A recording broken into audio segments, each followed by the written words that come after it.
Nouveau numéro de Journal de bord, Jean-Marie Le Pen, bonjour. Bonjour. Et on commence peut-être par ces attaques avec ces documentaires contre le Front National, Madame Choly qui vous attaque aussi. Eh bien écoutez, c'est Noël, n'est-ce pas? Alors c'est le temps des cadeaux. Alors pour les chabots de Patam Choly, j'ai quelque chose, c'est une plainte en diffamation, ce qui pour une ancienne juge d'instruction est un cadeau original, vous en conviendrez. Très bien. Et parce que dans un propos abject, elle a attaqué Marine Le Pen en la personne de son père, ce qui est un procédé, dans le moins qu'on puisse dire, et qu'il est d'une rare bassesse. Mais, après tout, pourrait-on peut-être enquêter aussi sur la moralité du papa norvégien et de la maman norvégienne des Patam Choly. Enfin bref. Et puis aussi, pour les sabots de monsieur de Saint-Afrique, quelques cadeaux. D'abord, la valise SM qu'il avait oubliée sous son lit, dans la chambre louée, et dont il n'a d'ailleurs jamais payé le loyer. Et puis, quelques précisions sur la carrière de ce pseudo-spécialiste du Front National, qui, je le rappelle, fut exclu en 1994, il y a 17 ans, pour avoir, dans une conférence de presse qu'il avait improvisée pour lui-même aux journées d'été de la Baule, prétendu que M. Maigret et une bande de nazis allaient s'emparer du Front National. Alors, ce monsieur, dont on ne sait d'ailleurs pas grand-chose de la carrière professionnelle, si ce n'est qu'on a dit qu'il avait été, je crois, journaliste radio à la RATP. C'est lui qui annonçait les retards des trains Trifouilly-les-Oies, 15 minutes de retard. D'accord. Bon, écoutez, c'est des cadeaux qui leur feront plaisir. En tout cas, le Front National fait beaucoup parler quand même, avec quelques documentaires hostiles. Là, c'est... Ah oui, je dois dire que là, 3 films, n'est-ce pas, avec la coopération et la participation de France Télévisions, n'est-ce pas, des films de propagande soviétoïde, il faut bien le dire. Il n'est pas donné la parole, d'ailleurs, aux personnes qui sont mises en cause. Il n'y a qu'un certain nombre de pâles comparses, d'anciens traîtres du Front National, qui n'ont pas la reconnaissance du ventre et qui viennent apporter leur petit contingent de bave contre les gens qui les ont fait vivre pendant des années. Alors on passe au recours sur les 500 signatures, puisqu'un recours a été déposé, ça y est, hier par Marie-Christine Arnautu. Oui, je l'ai lu, il est remarquable, il est très bien articulé, et je pense qu'il devrait entraîner une décision favorable du Conseil d'État et du Conseil constitutionnel. S'il en était autrement, les citoyens auraient beaucoup à penser sur la manière dont notre pays est gouverné et dont fonctionnent ses institutions. En effet, le recueil des maires se révèle de plus en plus difficile parce qu'une disposition perverse, celle de la publication du nom des maires, constitue une violation évidente de la loi constitutionnelle, puisque aussi bien celle-ci dispose que l'élection du président de la République a lieu au suffrage universel, direct et secret, alors qu'une partie préalable de l'élection, celle du parrainage des maires, elle est publique.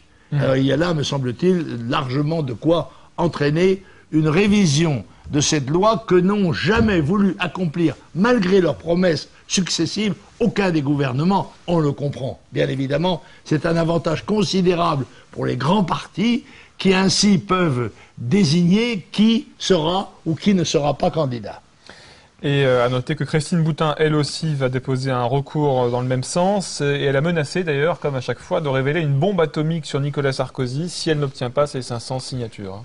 Oh ben je crois que même si elle les obtenait, elle devrait lancer sa bombe, parce que c'est de salut public, si j'ose dire. C'est de salubrité publique. Si Madame Boutin sait quelque chose de grave sur M. Sarkozy, elle n'a pas seulement le droit, mais le devoir légal de le faire connaître. Alors on parlait de Marine Le Pen tout à l'heure, qui est la cible à la fois d'Eva Joly, de documentaires, mais aussi la nouvelle cible prioritaire du Parti Socialiste et de lutte ouvrière. François Hollande a également promis de se rendre dans tous les quartiers à la rencontre des oubliés qui pourraient voter Front National. Il a appelé à cette occasion les jeunes à s'inscrire sur les listes. Il va avoir du travail, parce que les oubliés dans notre pays se comptent par millions. Et M. Hollande et son parti en portent d'ailleurs une large responsabilité sur l'appauvrissement des Français, responsabilité partagée avec l'UMP, bien sûr, c'est la politique de l'UMPS. Ah oui. Alors, quant aux jeunes, eh bien, on n'a pas vu beaucoup M. Hollande dans les endroits chauds des alentours des capitales ou des villes. Mmh. Alors en économie aussi, les candidats surfent sur les thèmes exposés par Marine Le Pen et le Front National. Ils veulent maintenant tous produire en France et réindustrialiser. Oui, c'est extraordinaire, c'est le bal des perroquets, n'est-ce pas? Le Front National dit quelque chose, eh bien c'est repris soit en chœur, soit en chaîne par les différents candidats, tant il est vrai que le Front National est le seul à présenter des analyses et des propositions de vérité. Alors pendant ce temps-là, la France est entrée en récession avant Noël, comme vous l'aviez prévu. Les eurosceptiques... Et comme l'avaient démenti ces messieurs des gouvernements. Et les eurosceptiques, maintenant, sont de plus en plus nombreux, hein, curieusement. Hein, oui, mais je crois qu'à bout d'un moment, ils sont tellement nombreux qu'il faudra bien abandonner cette formule mortifère. Mmh. Donc, vous pensez toujours que ça va se dégrader, continuer à se dégrader? Ah oui, je pense que nous sommes entrés dans un processus de décomposition. Et même M. Strauss-Kahn, qui a, paraît-il, d'autres compétences que celles de ses activités personnelles, a déclaré que il est allé pour ça en Chine, n'est-ce pas? Déclaré que la zone euro était un radeau qui semblait sur le point d'être coulé. Alors selon un baromètre VI Voice, 55% des Français craignent une baisse de leur pouvoir d'achat liée à la crise et à la potentielle perte du triple A français. Le prix de l'alimentation et la facture énergétique seraient d'ailleurs les premières inquiétudes financières. Hein. Bien sûr, mais il est évident qu'on sait que déjà, virtuellement, le triple A de la France est perdu. Et le gouvernement d'ailleurs qui avait affirmé se battre jusqu'au bout, jusqu'à la mort, pour la préservation de ce triple A, nous explique aujourd'hui qu'après tout, ce n'est pas si grave que ça serait pas terrible si ça devait se produire, c'est que c'est déjà intégré dans le processus de décomposition de la zone euro, dont je rappelle quand même qu'elle est la seule zone économique du monde qui soit en récession et dont, en tous les cas, les performances de croissance sont les plus basses du monde. On va parler de la région PACA, si vous le voulez bien. La Kalachnikov est de plus en plus courante à Marseille. Écoutez, Marseille, c'est Chicago sur Méditerranée maintenant, parce que tous les jours, il y a des assassinats, des meurtres, des règlements de compte.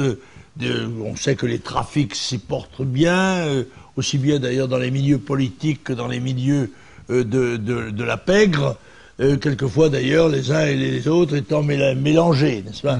Bon, il est certain que quand la République est présidée par un délinquant, a été présidée par un délinquant condamné à 2 ans de prison, quand on sait que le ministre des Affaires étrangères, lui, a été condamné pour les mêmes faits à 14 mois de prison, ben, il est évident qu'il est difficile d'exiger des citoyens des milieux marginaux un comportement respectueux de la loi. Parce que il faut prêcher d'exemple dans la politique plus qu'ailleurs. Alors j'aimerais attirer votre attention, si vous le voulez bien, sur un fait divers. Toujours à Marseille, un ouvrier du bâtiment a violenté une sage-femme et cassé la porte d'un bloc opératoire à l'hôpital Nord de Marseille afin de remettre le voile de son épouse qui accouchait. Notons dans cette affaire qu'une sage-femme arabisante avait dû être appelée pour faciliter la communication. Est-ce que cette dérive communautaire vous inquiète?